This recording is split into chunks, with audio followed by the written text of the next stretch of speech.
Hi, this is Elliot Fishman, and welcome to the February 2026 CTisus quiz.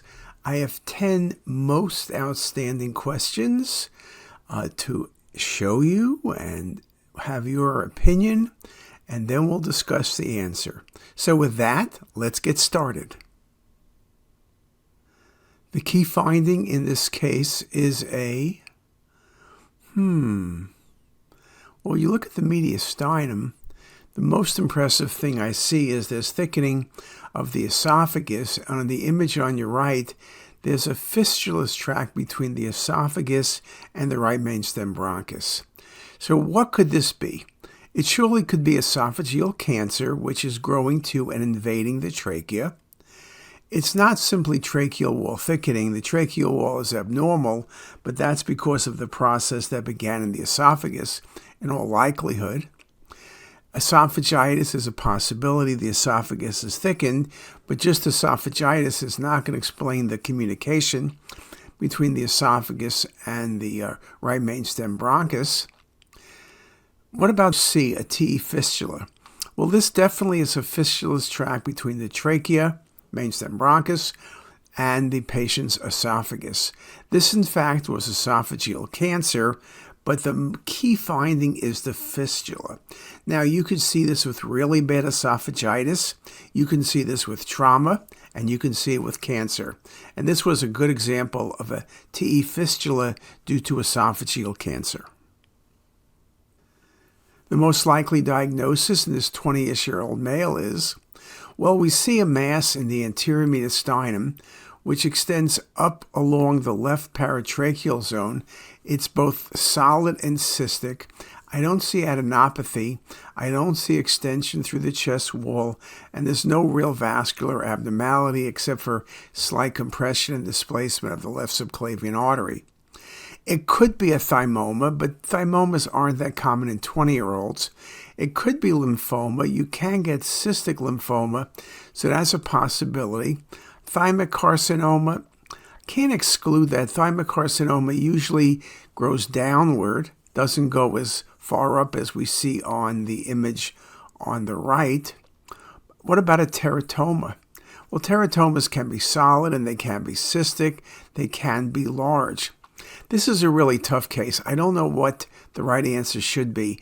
I'm going to go with teratoma, which is what this was, because the patient's 20 years old. In a 20-year-old, I'm thinking more likely teratoma than I'm thinking lymphoma. Thymoma usually is in older patients, though I have seen it in 20-year-olds. And thymic carcinoma is usually a little bit older, typically 40 and 50. And this indeed was an unusual appearance, but was a teratoma. The most likely gastric mass in this case is, well, when you look at the axial images and you look at the coronal view of cinematic rendering, there's a mass in the fundus. It's kind of solid. It's a few centimeters.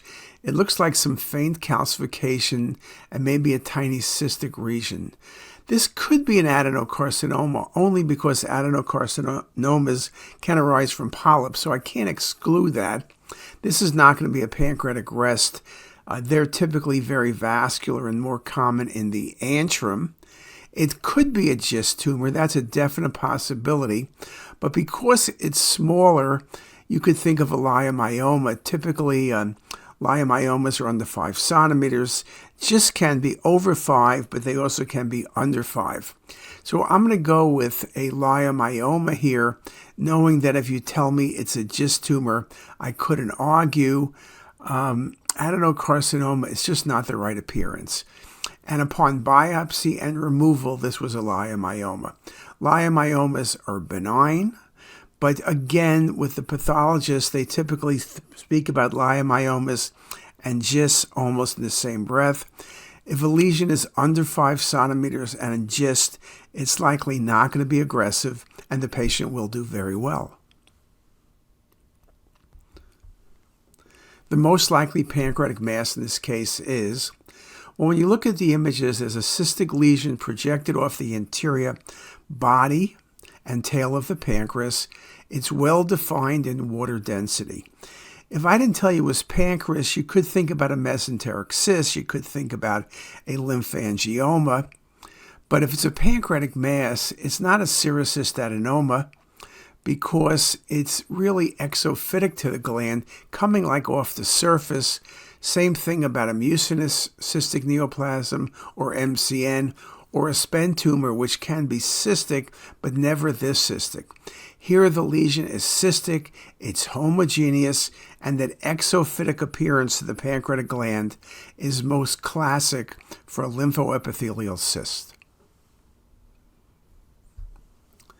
The most likely diagnosis in this 25-year-old male is, when you look at the pancreas, at first glance you don't see it, then you realize it's there, but there's total fatty replacement. Chronic pancreatitis can give you a small gland with calcification. Diabetes can give you fatty infiltration of a gland. Pancreatic atrophy can give you a small gland. What gives you a reasonable sized gland and fatty replacement is cystic fibrosis, and you can see the infiltration of what remains of the pancreas and the peripancreatic tissue, and cystic fibrosis is your best diagnosis. The most likely diagnosis in this case is, well, there's a mass in the stomach. It's relatively low density. It's intraluminal but not exophytic. It's very smooth, so adenocarcinoma is unlikely. Pancreatic rests or ectopic pancreas are typically hypervascular. This is not. This could be a leiomyoma or a GIST tumor.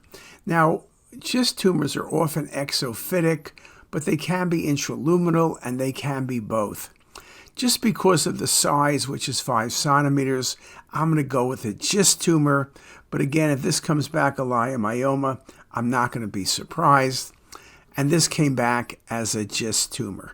So again, GIST and leiomyomas, particularly when they're small, are difficult to distinguish. The most likely diagnosis in this 25-year-old female is, well, you see a large mass in the head of the pancreas. The mass is solid and cystic. So you're thinking it's a neoplasm, which is correct, right? But the patient's a female and 25. Lymphoepithelial cysts are typically cystic and exophytic, not this appearance. Serous cystadenomas don't have that thickened wall. They're commonly cystic with septations and calcifications. And mucinous tumors can be, it's a possibility, but usually the patients are in their 40s and 50s, and they are female. If you talk about a teenager or a 20-year-old and you see a cystic and solid mass, you got to be thinking about a SPEN tumor, and this indeed was a SPEN tumor. When SPEN tumors are resected, there's greater than a 90% 5-year survival. The most likely diagnosis in this case is, well, you can see it's a female, it's a young female, and there's a mass in the anterior mediastinum. It's not very large, it's about 2 centimeters, but it's hot on the PET scan. This could be a thymoma. They're hot on PET. This teratoma may be hot on PET, but usually they're larger. This is not the appearance of thyroid extension. Lymphoma is a possibility. Lymphoma can be bulky or can be single nodal masses. I guess here I'm stuck between thymoma and lymphoma. Lymphoma tends to be a bit hotter on PET, so I would have to go with lymphoma. And in fact, this was a mediastinal B-cell lymphoma, a really nice example of CT and PET correlation. In this 60-year-old with back pain, what's the most likely diagnosis? When you look carefully at the thoracic spine and lumbar spine, you see multiple small lytic lesions, which you also see in the sternum. Carcinoid tumors can be metastatic, but they're blastic. Lymphoma is usually sclerotic lesions and not punched out lytic lesions, and this is not the look of osteoporosis. This could be metastatic disease from different tumors like lung cancer, for example, or even a renal cell. Though the lesions are so small and so many, it's a bit less likely. The best diagnosis in this case is a pathology that involves the sternum, involves the spine, gives small lesions, often multiple lesions, and that's going to be multiple myeloma. The least likely diagnosis in this case, when you look at the stomach, one of the things we tell our technologists is distend the stomach, because if you don't distend the stomach, you can overcall the presence of pathology, or you can undercall the presence of pathology by assuming the stomach is not distended. In this case, the stomach is definitely thickened from the fundus through the body. It could be an adenocarcinoma. It could be lymphoma. Lymphomas are usually bulkier, but we know they can be the same. And you can see there's lots of paraortic adenopathy. Adenopathy going beneath the renal hilum is more likely a lymphoma than an adenocarcinoma. And metastatic breast cancer, a picture like linitis plastica is a consideration. And the last possibility is underdistended stomach. Well, our techs are great. They always distend the stomach. And the truth is, even if this was an outside scan, the stomach wall looks thickened. That's not simply underdistension. You see the nodes, particularly the left paraortic nodes. So the least likely diagnosis is underdistended stomach. And this was indeed lymphoma. Well, that's 10 cases. I hope you got all the answers correct, or more importantly, I hope we helped you get the answers correct so that if you see these cases in your practice, you'll get the right answer. And with that, have a great day. If you like this video, make sure to subscribe to the CTisus YouTube channel. You can also visit us at ctisus.com for even more videos, plus quizzes, pearls, protocols, and oh so much more. We're also in the App Store and have well over a dozen apps for iPhone and iPad, all completely free. Thanks for watching.